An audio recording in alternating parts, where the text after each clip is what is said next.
வெட்கப்படேன்.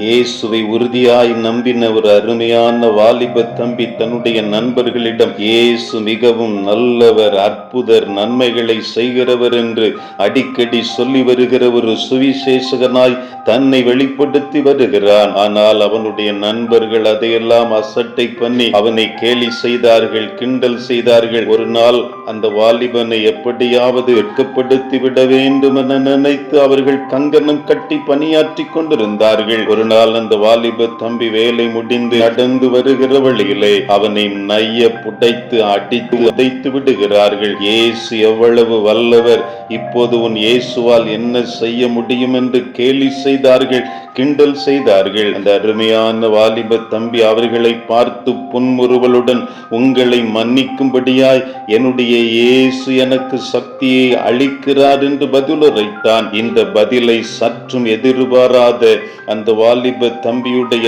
நண்பர்கள் வெட்கி தலை குனிந்து அந்த வாலிபனிடம் மன்னிப்பு கேட்கிறார்கள். அதோடு மாத்திரமல்ல, இயேசுவை சொந்த இரட்சகராய் ஏற்றுக்கொண்டவர்களாய் அவர்களும் இந்த உலகிற்குள் கடந்து போனார்கள். தேவனுடைய பிள்ளைகளுக்கும் போராட்டங்கள், தொல்லைகள் வரலாம், பல்வேறு சவால்களை எதிர்கொள்ளக்கூடிய நிலைக்கு தள்ளப்படலாம். பாபிலோன் தேசத்தில் சிறைப்பட்டு வந்த சாத்ராக், மேஷாக், ஆபேத் நேகோ அருமையான அந்த அன்பு உள்ளங்கள் அன்றைக்கு அரசர் நிறுத்தின பொற்சிலையை பணிந்து கொள்ளாமல் தங்கள் தேவனுக்காக வைராக்கியம் பாராட்டினார்களே.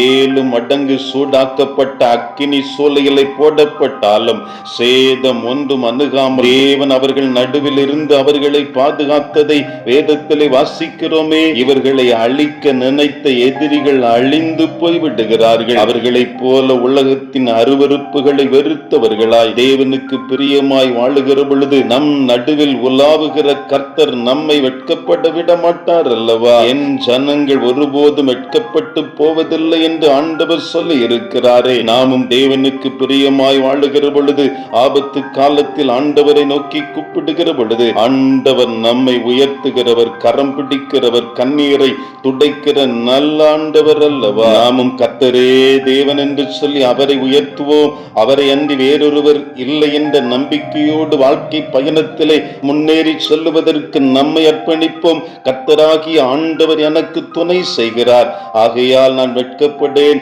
நான் வெட்கப்பட்டு போவதில்லை என்று அறிந்திருக்கிறேன் என ஏசாயா 57 எழுதப்பட்டுள்ள வார்த்தையின்படி ஆண்டவர் நம்மை உயர்த்தி மேன்மைப்படுத்தி கனப்படுத்துகிறவர். நான் வெட்கப்படேன் ஆண்டவரே என்று சொல்லி இன்றைக்கு நம்மை மீண்டும் ஒரு அவருடைய கரத்தில் அர்ப்பணிக்கலாமா?